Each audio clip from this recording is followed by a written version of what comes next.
Hi, I'm Brent Blackburn, your head golf professional at Corpus Christi Country Club, and today I'm over here on the back side of number 9, and Seth Smith, our golf course superintendent, has put in some stairs to help us get in and out of the bunker, which has created a little issue for me because I've hit my ball long and my ball is on the stair in the bunker. Okay, so what we have here is what we're going to call an abnormal course condition, which means I'm going to get relief from the stairs even though that it's in the bunker. So I'm going to get nearest point of relief. So as I get in here, there's a couple things that you want to be aware of before I start getting in here and stepping and making spots. If I get in here and I start stepping all over and I want to take relief, I do not get to rake. Okay, so be careful of what you're going to do, or kind of have your intentions of what you want to do. Get an idea before you jump in there and start making a lot of footprints, because that could affect where you drop and you don't get to rake. So keep that in mind. So as I get in, the first thing I'm going to do, I'm going to kind of help myself and just take the rake out of the way for now. Just get it out of the way. And so now I'm going to look for my nearest point of relief. So try not to stand over here.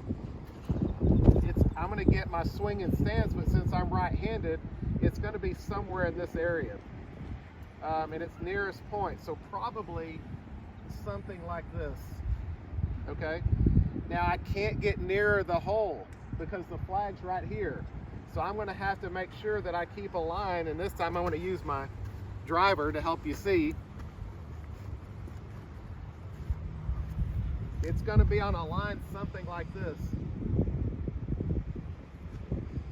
And then, because I don't want to walk to the backside, because I don't want any footprints, I'm going to walk over here and put my other tee in the ground.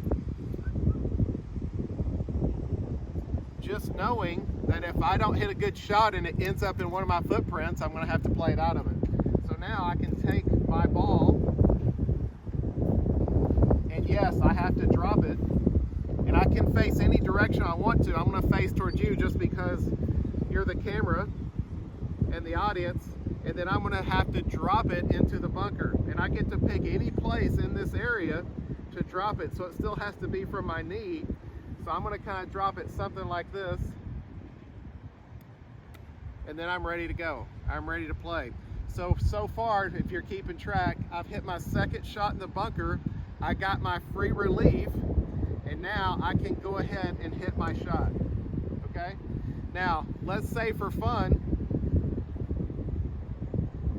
I've looked at my area and I decide I'm not going to drop. What are my options? I can, for an additional for an additional stroke, I can keep this point between my flag, the original lie, and I can come out of the bunker for an additional stroke. I can go on a line as far back as I want. So I can get somewhere in here.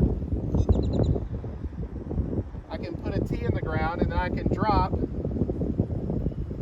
and then I can play on. So for this case, I was 2 in the bunker. I decided not to take my free relief from the abnormal course condition, and I decided to come out of the bunker for a penalty stroke. So I would be hitting, I'm 1, 2 in, additional penalty stroke is 3, and I'm hitting my 4th shot. So when you're going into this abnormal ground condition or course condition, make sure you're going in eyes wide open, because all the steps that you take in the bunker matter. And then also, when you drop it, it may bury a little bit. So just know all those things are going to happen. So sometimes I might want to take that additional stroke getting out of the bunker, and I'd have a better line proceed forward. If you have any questions on your rules of golf, give me a shout. Brent Blackburn at Corpus Christi Country Club.